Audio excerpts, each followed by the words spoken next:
You've been together for a while and things in the bedroom aren't bad, they're just meh. You've got your routine and it works well enough, but it feels a little stale. So what can you do? Today we're talking about the only 3 steps you need to spice things up and breathe life back into your sex life.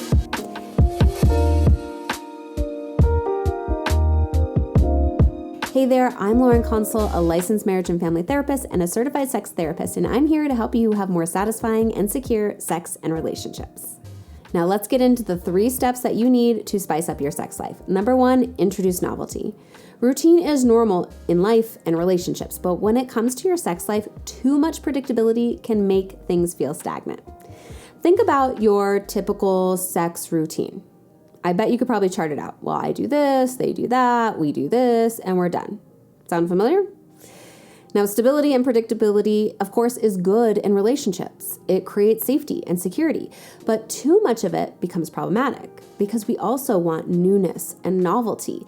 It's finding a balance between these two, because if you go too far into security and predictability or too far into newness and novelty, we can have challenges. So we want to find that balance, or we can go in between the two. Now, novelty can be introducing something totally different or doing something familiar in a new way. For example, you can try new toys, new positions, get some new outfits, watch some new erotica together. But you can also use a well-loved toy in a new way, have sex in a well-known position in a new part of the house, wear an outfit you've worn before but not in a long time, or add something else to it. Or you could do something you like to do but don't do that often. Incorporating novelty shouldn't just be reserved for sex in the bedroom. Eroticism is cultivated outside the bedroom and culminates in those intimate moments. When spicing things up, also think about how to introduce novelty into your daily lives in small ways. For example, if you always go to the same coffee shop every Saturday, try a new one. If you and your partner always share the same spaghetti and meatballs at your favorite Italian spot, order something different. If you love ice cream, eat it before dinner instead of after. Breaking out of these routines can create fresh energy and excitement in small but impactful ways. Another way to introduce novelty is focusing on seeing your partner in a new way. Watch them dive into a hobby that they're passionate about. Spark a new conversation, whether it's playful, a silly topic, or something deep and meaningful. Try to catch a glimpse of them in their element, maybe while they're working or engaged in something that they love. It's all about shifting perspective. Novelty isn't just about new activities, it's about finding ways to see each other anew and creating moments of unexpected connection. Number 2, introduce mystery. Over time, we become so familiar with our partners that it can feel like there's nothing left to discover or everything has been seen. While familiarity is important because it creates safety, too much can kill arousal. Again, it's that balance. We need a little mystery, a sense of curiosity or wonder to keep the spark alive.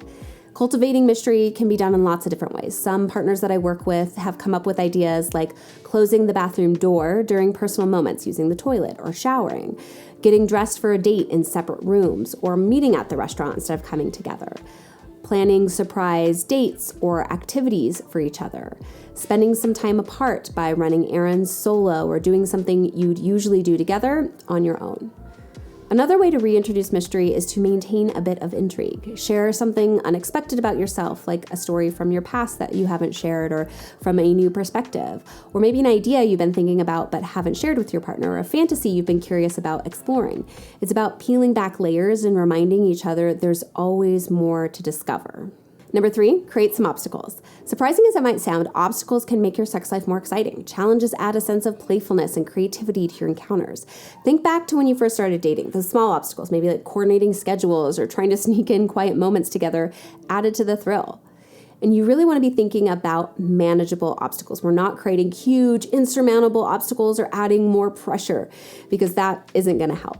We want to think about small, manageable obstacles. So some ideas that partners that I've worked with that have come up with have been things like limiting access, keeping certain clothing on, or only removing clothing creatively, like only using your teeth.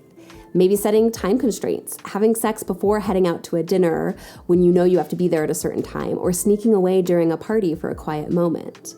Or maybe taking something off the table for a week or a month, decide not to engage in penetration or skip a favorite toy. This pushes you to get creative with other options.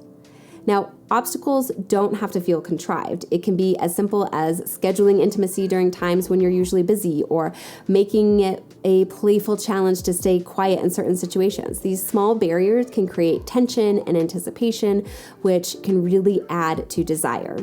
These 3 tools, introducing novelty, adding mystery, and creating obstacles, are great ways to spice up your sex life. And the best part is you can revisit them whenever you need a little boost, and you can add as much or as little, make them as simple or as complicated as is good for you.